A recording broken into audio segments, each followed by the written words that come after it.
முக்குணங்களும் மூவகை மனிதர்களும். சாப்பிடுற சாப்பாடு அப்படின்றது ஒரு மனிதனோட வாழ்க்கையில எவ்வளவு பெரிய ரோல் பிளே பண்ணுது தெரியுமா? 3 வகைகள் என்னென்ன அப்படின்னா சாத்வீகம், ரஜஸ், தமஸ். ஸோ சாத்வீகம் அப்படின்றது வந்து வெஜிடேரியன் ஃபுட்ஸ்.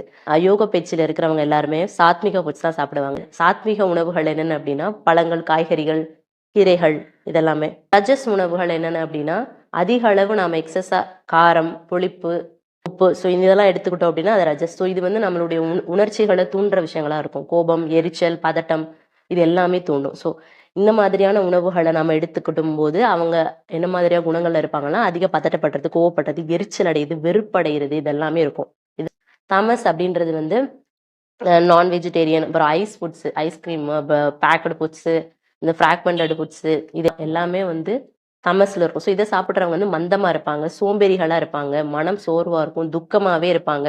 ஸோ இதெல்லாம் வந்து நீங்க இப்போ எந்த வகையில இருக்கீங்க அப்படின்னு தெரிஞ்சுக்கிட்டு உங்களுடைய உணவு முறைகளை உங்க லைஃப் ஸ்டைலுக்கு ஏத்தாப்ப நீங்க சேஞ்ச் பண்ணிக்கோங்க. தேங்க்யூ. இதை பத்தின டீட்டெயில் வீடியோ வந்து டிஸ்கிரிப்ஷன்ல கொடுத்துருக்கேன், இப்போ செக் பண்ணி பாருங்க, உங்களுக்கே புரியும்.